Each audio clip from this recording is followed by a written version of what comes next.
Well, 6 days to go. 6 days until we hit the debt ceiling. And right now, both Democrats and Republicans are working overtime.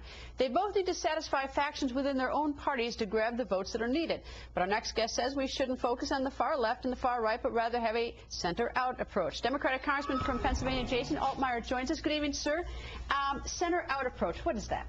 I think the way to solve this problem, instead of looking at the extremes and saying, how can I get 218 votes starting at that point, we should start in the middle and get Republicans and Democrats that can work together, and yes, they do exist, and build out from there. And the ultimate idea here is to get 110 Democrats, 110 Republicans to agree on a solution, kick it over to the Senate. Hopefully they can have a similar result. And the key is we'd have a much better end result. And I think that the bond market that you've been talking about, the credit rating agencies, and most important, the American people would accept the result more than what you're going to see happen. All right. In order for that to work, although we may be way down the road too far for that, is we'd have to have a huge moderate contingency in the House. And it seems that we have people with extreme passion on the far right and the far left. So we don't even have that sort of that universe of people to do what you want to do, right? Is that fair analysis? I think that's fair, but we still are approaching this in a way that we're pointing fingers, we're casting blame, we're not working together in the way that the American people would expect us to do on such a big issue. And we're facing an incredibly momentous deadline. We have to find a way to get this done. I just think the more sensible way to do it would have been to start from the middle and work out rather than start from the extremes and work in. Do you think that Speaker Boehner has the votes to get this passed? I don't think he would bring it up if he didn't have the votes to get it passed in the House. He clearly doesn't have the votes in the Senate because just today 53 senators sent him a letter saying they were going to oppose it if it got to the Senate. Well, okay, you say that he wouldn't bring it up if he didn't have the votes. The problem is that we're up against a deadline, so he's got to get something on the floor.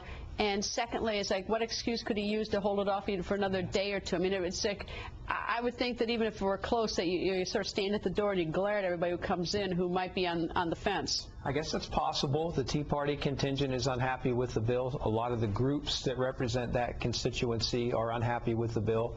Maybe he'll bring it up and it won't pass. I can't see it coming to the floor unless he has the votes to move it. Why do so many Democrats hate the balanced budget amendment? Because a lot of Americans are out there saying, you know, I balance my budget at home. I mean, you have a certain amount of money, a certain amount to spend, and you meet your budget. Why do so many Democrats hate the balanced budget amendment? I'm a co-sponsor of the balanced budget amendment. In fact, but what do they say to you within your own party? I'm a co-sponsor of two of them. I think the concern is that we don't have capital budgets. We build aircraft carriers and we have locks and dams that are tremendously expensive and they're long-term projects, and when you budget year to year under a balanced budget, maybe some of that falls by the wayside. But I agree with you. Businesses and families in the country, they live within their means. They make decisions on how to balance their own household budgets. We can do the same in Congress. But wouldn't there be some way to sort of accommodate those unusual expenses, even like a question of war?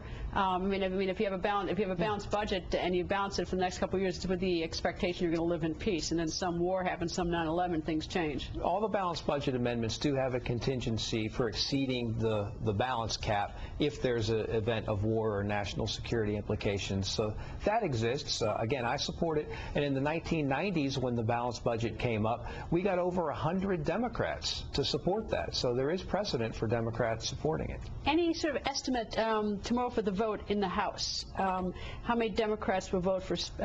What would you expect for Speaker Boehner's bill? I can't speak for everybody, but I have yet to talk to a Democrat who's going to support it. I think he's going to get 0. So he's got to. He's got to get every Republican, essentially. That's right. And he can lose a couple. And the concern that I have, and I think a lot of Democrats have, is this bill, with its double-tiered phase-in, is designed to provoke confrontation. It's designed to continue the animosity, which is what we started this conversation talking about. I think they say it's because it's to put the lid on it. They're not saying, I mean, what their argument is, Republican argument is not to provoke controversy, but rather put the lid on it rather than give a blank check, because the history, unfortunately, with both Republican and Democratic administrations, you give a blank check and well, it's not going to be a blank check because there is going to be a dollar amount assigned, a $2.5 trillion cut if you look at Senator Reid's proposal. But we're going to have this debate on the debt ceiling August 2nd. We're also going to have it on September 30th when the fiscal year expires. We're going to have it next September 30th when the following fiscal year expires. So we're going to continue to talk about deficits and debt and spending and the need to reduce our spending obligations. It's not going to go away. I just don't think provoking confrontation is the way to do that. Congressman, thank you, sir. We'll be watching what goes on tomorrow in your neck of the woods on the Hill. Nice to see you, sir. Greta.